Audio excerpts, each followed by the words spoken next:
everybody. Welcome back to another episode of 5 Minute Gaming News, the show that may or may not be 5 minutes. Today in the news, well, honestly, I don't know what to do with this news. Hogwarts Legacy, the game that's already received criticism over the fact that, J.K. Rowling is a mess of a person. But the game itself is an RPG, but with microtransactions and exclusive quests like the, admittedly, very cool haunted shop quest that we got in that trailer a few months ago. Yeah, this thing right here. It shocks me that we do not have a horror Potter game, but an exclusive mission for PlayStation?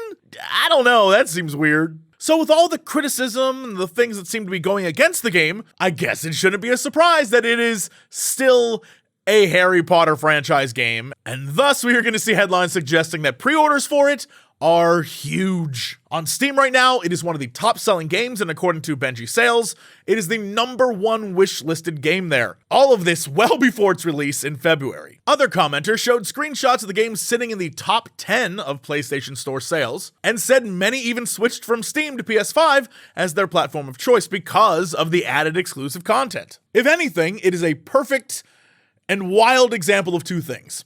One, Twitter is not the real world, and the stuff that happens on there, various outrages or celebrations, does not represent the general populace at all. And two, people still be pre-ordering, no matter how much the world tells them not to, and they're going to be disappointed. If it's something they love, they're still in no matter what, and this is just another example of it. Speaking of terrible decisions, Overwatch 2. I bring this up because while I was away this weekend, I was looking over Reddit and noticed this thread that simply asked the question, if you could go back to Overwatch 1, would you? Every single person said yes. Many gave reasons as to why, a lot of reasons, and all of it kind of made sense to me. All of it really distilled down to the fact that it doesn't feel the same, it doesn't have the same life, it doesn't have the same care as the original. Basically, they feel like everything is a poorly thought out cash grab. Which is why I was cracking up when I saw this article today, because it's so perfectly timed. Overwatch 2's Widowmaker Medusa skin, which, let's be clear, looks great, but so does every Widowmaker everything. Well, apparently it has a disadvantage that no one really seemed to think about. The snakes on her head hiss loudly.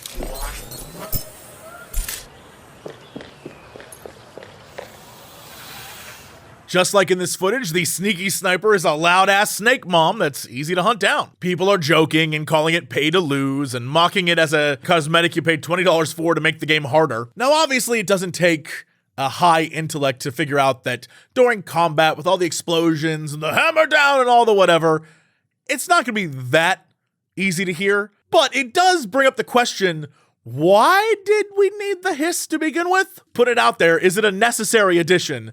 Because it does seem kind of, I don't know, I'd be a little annoyed hearing sss, sss, sss every time I was like doing anything. I just don't understand a lot of the decisions being made over there lately, and this is such a small but a perfect example of when I see people complain about Overwatch 2, I'm like, yeah, no, I think I get it. Anyway, it's Monday, so it's that time of the week for new releases. Today, the newest installment of the Fears to Fathom series is out, Carson House. An episodic horror game where each story tells its own creepy tale. In this third one, you play as a man tasked with house sitting, and then, everything really gets weird. These games are not too long, they're fairly cheap, the perfect little streaming fodder, if you will, and they're good for a scare. On Wednesday, get ready to get real weird with it as Children of Silent Town comes out on all platforms. Deep in a forest inhabited by monsters, Lucy begins to investigate the people disappearing in her village, and that never leads to world-changing revelations. A hand-drawn point-and-click with mystery and danger. This definitely looks like a game designed for a certain streamer.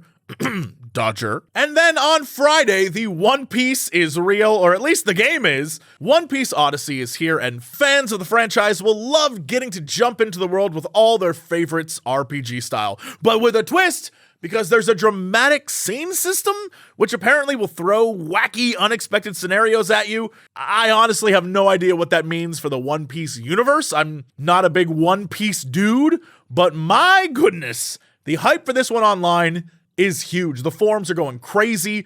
People seem really excited about it. And so that's why it deserves to be on the list this week. While we're talking about deserve, you deserve to subscribe to this channel so we can hit 1 million. That's right. It doesn't have to make sense. In fact, It makes a lot of sense if you're subscribed. I bet down below in the comments, everyone who's subscribed is like, that made sense, dude. That made sense. So if you're not subscribed and you're like, that transition, what? That's a you thing.